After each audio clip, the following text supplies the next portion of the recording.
It's come to my attention that a lot of you guys don't know who Elizabeth Smart is. What's that about? If you have not heard the story, you are in for a ride. I already knew everything about the story and I started taking notes on it and I literally started crying. Happy tears though for once. Guys, I put my phone on the window when I film and something feels so morally wrong when neighbors are walking by and I like wave to them as I'm talking about these horrible stories. I will literally be like, yeah, she chopped up her body in two, cut her head off. Good morning, how are you? Something's not right about that. All right, you're gonna feel so many different emotions the whole time throughout this case, so just be prepared for that. But Elizabeth Smart was abducted from her own home at age 14 in 2002 in Salt Lake City, Utah. Elizabeth's parents are Ed and Louise. They had a total of 6 children, 4 boys and 2 girls, and they lived a wonderful life. In their household, they were raised Mormon, so they followed that lifestyle and those values. They lived in a beautiful home with a happy, loving family, and Elizabeth had a pretty normal upbringing. She was just a happy little girl living her happy little life. She was really close to everyone in her family. She loved to hang out with her friends. She was really into music and was so excited about growing up and experiencing everything that came along with that. June 5th, 2002, it's a Wednesday. Elizabeth is 14 at the time. She shares a bedroom with her little sister, Mary Catherine. Getting ready for bed, they read a book and then go to sleep. At 2 in the morning, Elizabeth wakes up to a man holding a knife to her neck. She hears a man's voice say, "Don't make any sound, just get up and come with me." I'm sure her very first thought was, is this a dream? But then she hears the man's voice again and realizes this is not a nightmare. The man who is in her bedroom whispering into her ear holding a knife to her neck is Brian David Mitchell. Brian is also from Salt Lake City and he is Mormon as well. From a young age, he was known to be really inappropriate around. He actually went to juvie when he was 16 for being inappropriate with a child.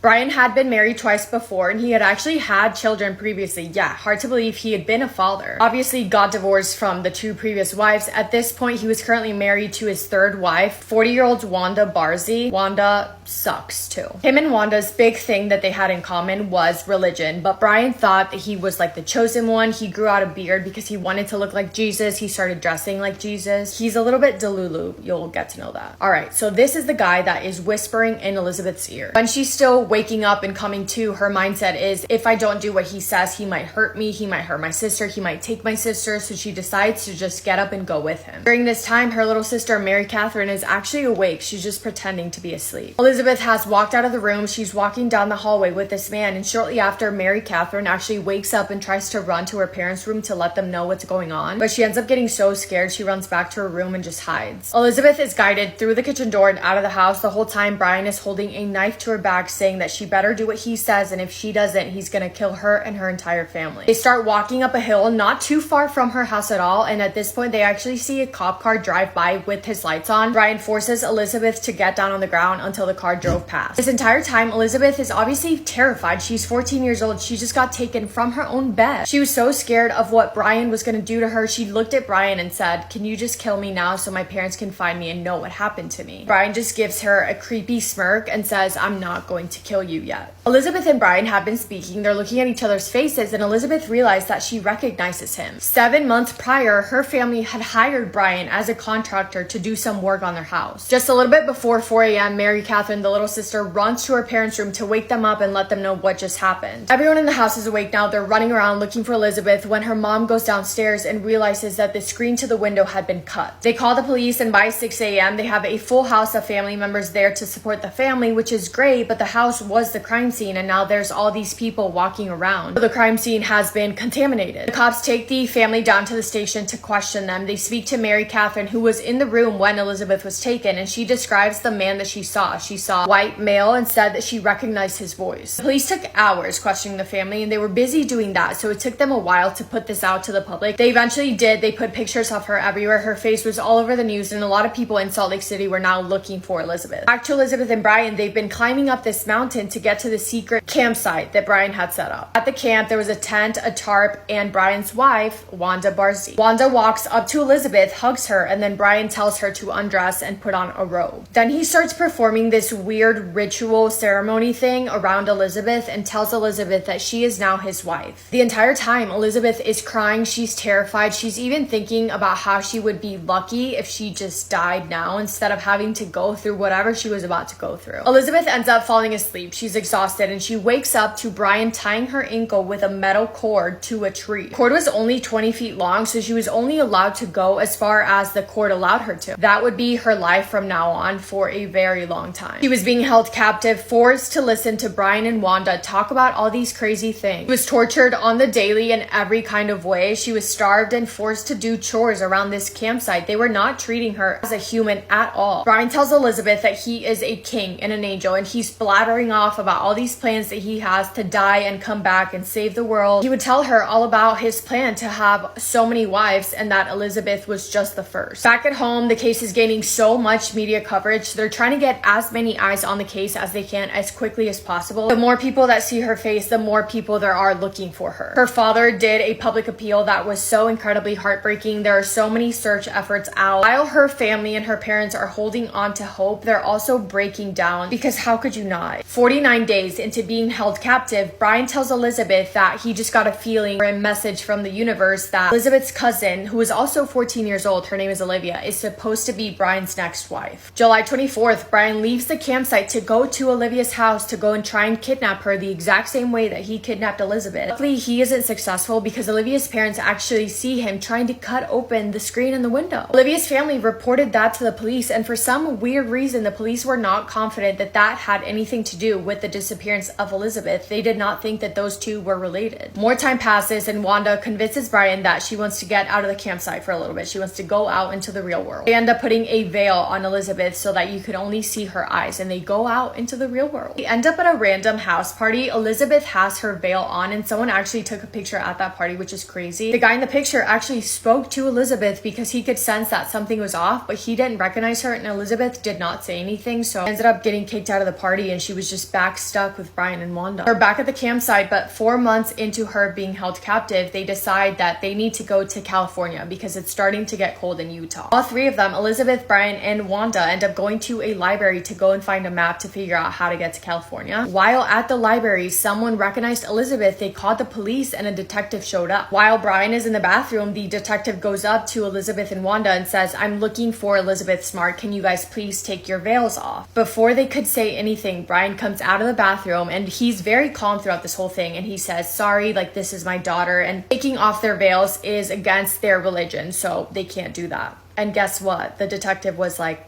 okay, and just let them go. You may be wondering, why didn't Elizabeth say anything the times that she was out in public? But fear is so paralyzing, and there's nothing in the entire world scarier to Elizabeth Smart than Brian David Mitchell. She doesn't know what he's capable of. He took her from her bed, and she was just so incredibly scared of him that she just didn't say anything. Elizabeth, Brian, and Wanda make it to California, and back at home, Elizabeth's parents are still doing everything they can. Investigation is now at a point where they're trying to figure out who could have done this, who could have taken her. They start focusing on all of the contractors who had previously worked at the Smart family household. There were over 60 of them. That's when they finally get his name, Brian David Mitchell. He specifically stood out because he had a criminal record. They were off track for a second, focusing on a different guy, but in October of 2022, somehow, in some way, everything came back to Elizabeth's sister, Mary Catherine. She runs to her parents one day and says, "I remember who it was. It was Brian David Mitchell." Okay, and that may seem crazy and impossible to some people, but the way that your mind can block things out to protect yourself is actually crazy. And I didn't believe like to what extent your mind can actually do that, but it happened to my grandma when my grandpa passed. She went to his funeral and like stood up there and everything, and she was telling me all about how she didn't even remember there being a funeral. Like, my grandma had no recollection at all of being at my grandpa's funeral. So it's honestly really impressive and kind of bizarre how much your mind can like block things out just because it's like dangerous for your mind. I don't know, but it is crazy.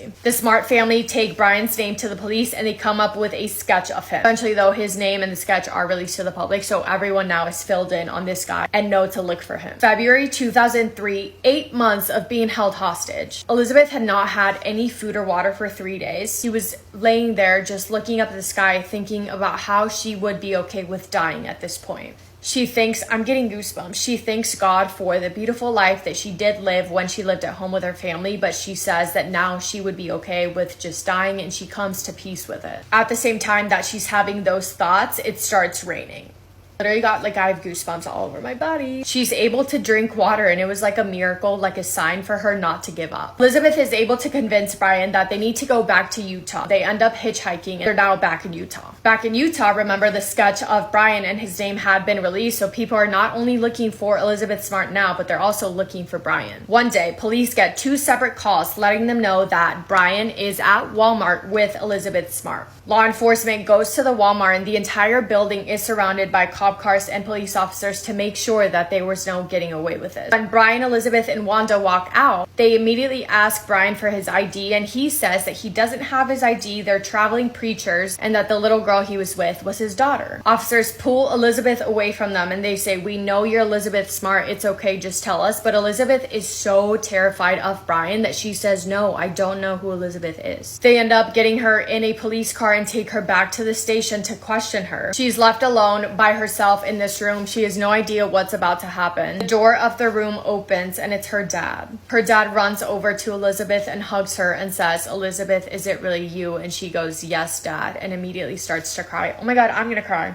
Her entire family and all of the friends are finally reunited, and her parents did such a good job at keeping her protected. They kept her away from the media and tried to take all the right steps to make sure they did everything correctly to take care of Elizabeth. Elizabeth does end up going to therapy later on, but she says that most of her healing came from her family. She was just so happy to be home, and she had this whole other new view of the way that she looked at life. She was so much more appreciative of everything around her because she didn't have it for so long. Meanwhile, obviously law enforcement is questioning Brian, and he was wanting to act insane so that he could blame all of his actions on him being insane, and he just was not cooperating whatsoever. Finally, March 18th, 2003, Wanda Barzee and Brian David Mitchell are charged with aggravated kidnapping, aggravated SA, and aggravated what a hard word. Who came up with that word? Burglary. Wanda pled guilty and was sentenced to concurrent terms of 15 years in state and federal prison. So she is out. She's out of prison. Due to so many delays and so many mental evaluation for Brian, it took Brian's case almost 8 years to go to court. Elizabeth does end up testifying against him, which is so brave. And finally, in 2010, the jury found him guilty of kidnapping and transporting a minor across state lines with intent to engage in SA. He was sentenced to life in prison without the possibility of parole. Tell me that is not the most insane case you've ever heard. The most inspiring, just like everything about it is so unbelievable. Elizabeth Smart is one of the most inspiring people. She has become an advocate for missing persons and victims of SA. She is now a wife, a mother, and a survivor. I want to end the video with a quote from Elizabeth Smart because this also gave me goosebumps. Elizabeth since then has said, "I have a wonderful life, and there's every reason to believe that there is nothing quite as resilient, I think, in this whole world as the human spirit." It's so awesome to be able to finish a video on a happy note. Like, this is just the best. Okay, love you guys literally so much, more than you could ever imagine, and massive kiss on the forehead to every single one of you.